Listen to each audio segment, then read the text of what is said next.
everybody, welcome to my channel. Please hit like, please subscribe, and I mean please subscribe. I'm trying to get to 10,000 viewers so I can keep promoting my channel and keep putting good stuff on for both watchmaking and guitar. I got some guitar and music stuff on and a little bit of close-up magic for those people out there that go, how come this isn't a watch video? So what do I got here today? I've got a Vostok Amphibia watch. I'm not sure what it is. It's all in Russian, so from the Vostok watch company in Russia. So what I have here is a naval watch. It has a rotating bezel here, and it's kind of a friction fit bezel, so it's not really, there's no click on this thing, but and all the Vostok watches pretty much are the same except for one of them that I have there where they tried to make a more like a North American or Swiss watch. So this is a Russian watch. So a few things about this watch. First of all, I've got a nice mesh bracelet on this. I love this bracelet. I got this from the Vostok company as well. They sold it.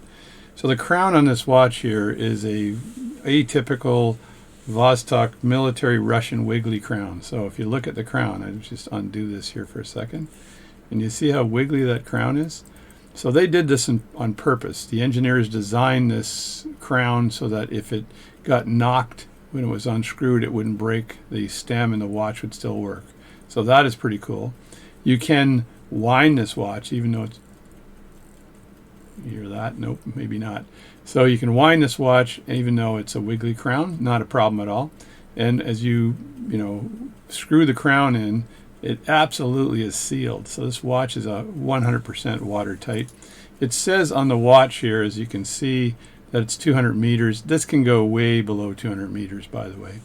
You can see that there's indices here, little tiny balls there that are indices, and these little balls are luminescent. So you can see this in the dark. The hands are luminescent and quite well done, actually. And if you follow my channel, you know my fingernails are long because I play guitar. So I keep these fingers long so I can tickle my guitar. So here as well, the seconds hand is also luminescent, and I'm going to grab my watchmaker's tweezers so I can point to what I'm talking about.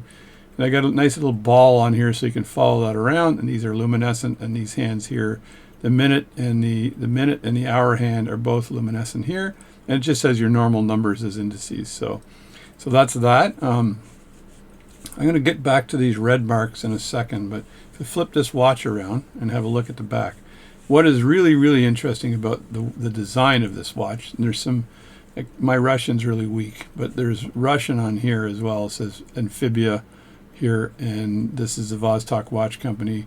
Vostok, I think, is another way you'll see that company named Vostok, which may be the Russian pronunciation of Vostok, but anyway, Vostok watch company. This case back here, it's all stainless steel. This case back here actually has a lip on it like a hat, right? And the lip on it is underneath this ring.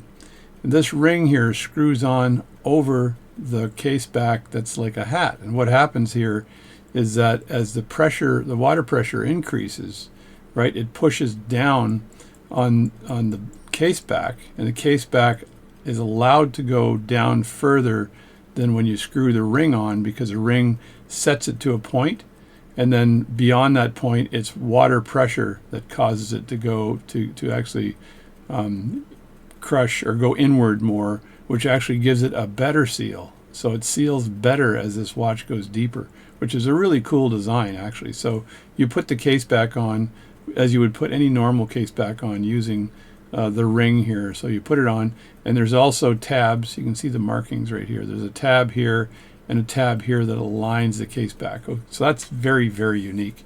And most of the older Vostok watches that were ordered by the Russian military to be made by the Vostok company are designed like that. And I think the very first ones designed were for the naval folks, for scuba divers and stuff like that. Anyway, it's kind of a cool watch. It didn't cost a lot. The watches that you get from this company don't really cost a lot. They cost around probably be $100 US, which is an amazing price for what you're getting. The movements in here are made by the Vostok watch company, and they are tanks. These movements are absolute tanks. You're going to have a hard time finding a movement that can take as much stress as these ones can. So that's that part of the story. Now, I got to get my phone out to do a little reading here. So these red marks right on the watch here, I'm going to read this off just for you. Okay, so in the script for this is the history of ships' radio room clocks. So radio room clocks looked like this on ships. All ships had real radio operators, and you had to maintain the silent periods. And during these silent periods, they would not transmit. Instead, they'd listen for distress calls. So these are the periods where the radio operators would actually listen for distress calls. And this happened after the loss of the Titanic. Little known fact. So after the loss of the Titanic, they established these frequencies for distress calls. So the frequencies for 500 hertz, or kilohertz rather, were these periods here. So 500 kilohertz radio transmission would be heard during these periods during a silent period, right? And the 2,182 kilohertz would be during these periods here, where the markers are here. And actually the radio, the actual clocks on the ships, these would be green up here, and these would be red. And instead they made these all red, but they would be green and red. And that would be the distress frequencies used for that. So the other thing too, it says here that for most of its history, the international distress frequency was referred to by its equivalent wavelength, 600 meters, or using an earlier frequency unit name, which was 500 kilocycles per second, or 500 kc.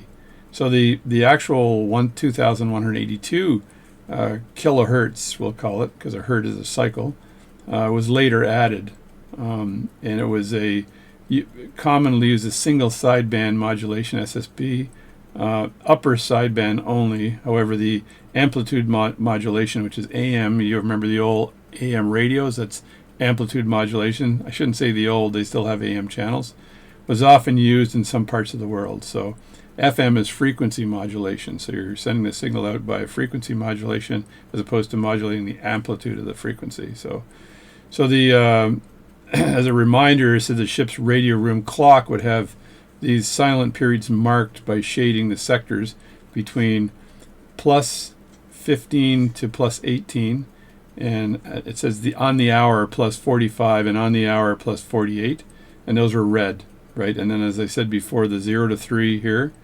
and the plus 30 to 33 here, right? These were marked green. So these are 3 minute intervals here. So as you can see, right? So this was, if anyone broke the rules of this, then a Morse code would go out saying stop sending silent period. So basically telling the ships that were using or transmitting during these periods to be silent. Okay, so that was the rule, the naval rule. So that's why these markers are on the watch, which is pretty cool, I think. So this watch in general is a pretty cool watch. It's a dive watch. I've had this thing swimming before, and it's funny they don't have a click bezel on this thing, but there's enough friction on this thing that it probably wouldn't move even if you hit it a little bit. It's not going to go anywhere.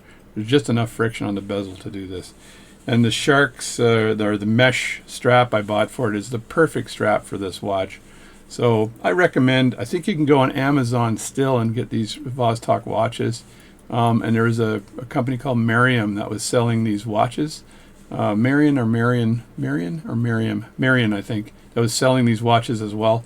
But if you go on Amazon, you can buy a Vostok dive watch, and they're very good quality. I feel very sorry for the Vostok watch company to be caught in the situation that it's caught in right now in Russia, because I'm sure that the folks that work in the Vostok watch company just want to make a living and feed their families. So that's my sense anyway, because watchmakers are usually really kind and cool people.